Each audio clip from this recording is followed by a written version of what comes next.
Hey guys, this is Vineet. Welcome to Career Perspective. This video is a part 3 of the GRE test series that I have been preparing. If you have not watched the first two videos yet, hit the card right now. In the first video, I gave introduction about the GRE exam and the next one explains you how to create an ETS account and register for the test. Please do watch those videos for better understanding. Make sure that you stick till the end of the video because towards the end I'll be explaining clearly what adaptive testing is because GRE follows this technique. So let's get started. Well, as I have explained in my earlier videos, GRE can be divided into three parts. AWA, where you have two essays, your verbal and your math. GRE tests you in your English and math skills. So let's start with AWA. As soon as you start your exam, you will be welcomed with two essay questions that you need to answer. That is the issue task and the argument task. The first essay you will have to write will be the issue task. In this, you will need to take a stand towards an issue and support your opinion with some examples. The question will be something like this. So here you need to either support or oppose the given issue, or as it says in the question, you need to agree or disagree with the given statement and explain about it. Mind that no one here will be judging you based upon the stand you take or the opinion you have. You will be purely marked based upon your English capabilities. The second essay is the argument task. Here, an argument or a deduction will be given from a book, an article, or some other type of report. You will have to discuss the logical soundness of the author's case by examining the lines of reasoning. To be simple, you have to point out all the illogical and irrelevant statements in the argument and reproof the assumptions and explain its flaws. The question will be something like this. So you will have to read the given argument and state all the illogical statements and the assumptions that the author has taken. So this will be your argument task. These two essays will come under your AWA section, that is analytical writing assessment. You will be allocated 1 hour to complete the two essays, that is 30 minutes for each. These two essays will be marked by your real examiner and the score will be given between a band of 0 to 6. This will not be included in the 340 score that people generally talk about. As you can see, you have completed your AWA section and the remaining is your English and math. So let's start with verbal. Each verbal section will give you 30 minutes. And in these 30 minutes, you will be required to answer 20 questions per section. The total number of sections might be 2 or 3 depending upon what you get as a dummy section. When we come to the question types in verbal, they are broadly classified into 3 types. That is text completion, where you will have a single blank, double blank or a triple blank questions, sentence equivalence and reading comprehension. To start with text completion, it is simply your fill in the blank questions. There might be a single blank given as it is given here, a double blank as it is here, or a triple blank.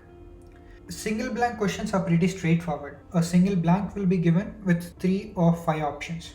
You will have to select one accurate option. But 2 blank and 3 blank questions are a little tricky. Each blank will have its own set of options. For example, as you can see, blank 1 here has 3 options and blank 2 has 3 separate options. So you will have to select the accurate option for both the blanks. Note that there will be no partial marking in text completion. That is, if your first 2 blanks are answered correct and you have missed the third one, that means you will not receive any points for this question, not even a half mark. Next comes the sentence equivalence questions. In sentence equivalence, you need to select 2 options that fit the sentence most similarly. That is, basically you are going to select a pair of synonyms from the options. You will be given a total of 6 options as it is given here, and you will have to select 2 that fit into the sentence. Next comes the reading comprehension. Here you will be given a passage to read and question will be asked on that particular passage to test how good you are able to interpret the given paragraph. The question in reading comprehension can be a multiple choice where you will be asked to select one or more options, or you will be needed to select a line from the passage which meets a certain description. There are a few subcategory questions in the reading comprehension. The most famous types are in the picture given. So to summarize, these are the question types in verbal. Each verbal section, as I said earlier, will have 20 questions and you will have to attend 2 or 3 sections. Now comes the quant section. Similar to verbal, each quant section will have 20 questions, but the time given will be 35 minutes. And you will be needed to attempt 2 or 3 sections. Again, it will be dependent upon which section you get as a dummy one.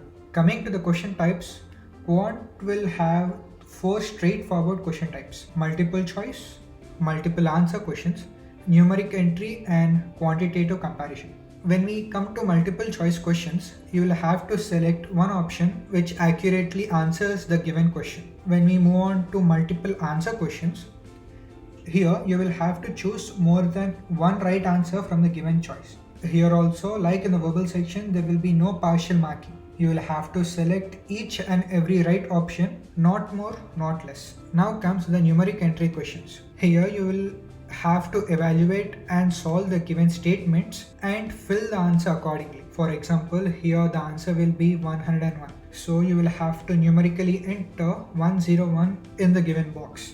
Finally, we come to quantitative comparison question. Personally, I feel that this is the easiest question type out there. Here you will be given an equation, a statement, or an image like here, and you will be provided with two quantities, quantity A and quantity B. You will have to select the appropriate option which accurately represents the relation between the two quantities. The quant syllabus for GRE would be this, but it is not mandatory that each and every topic will be covered in your exam.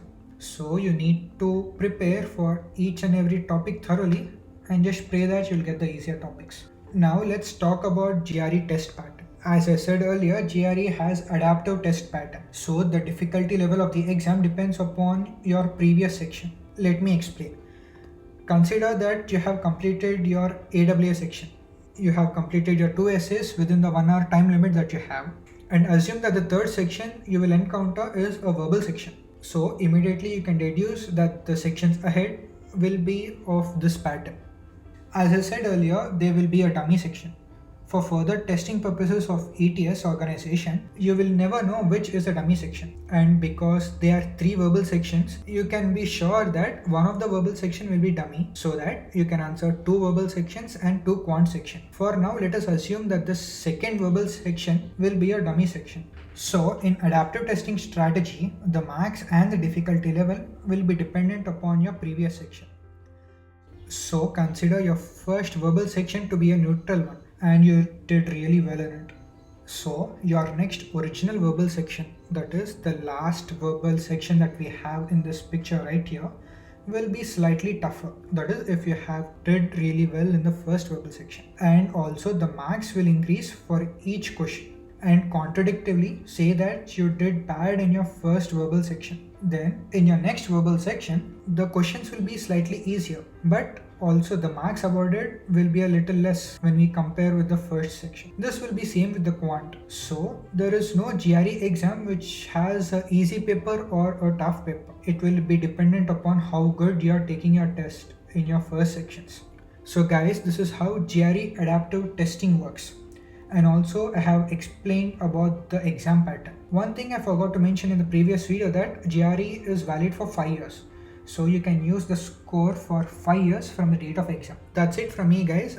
In the next videos, I'll be talking about how I personally prepared for GRE and how much did I score and what things are to be avoided in your preparation. So if you want to be updated, please subscribe. And if you like the video, then hit the thumbs up button. That motivates me.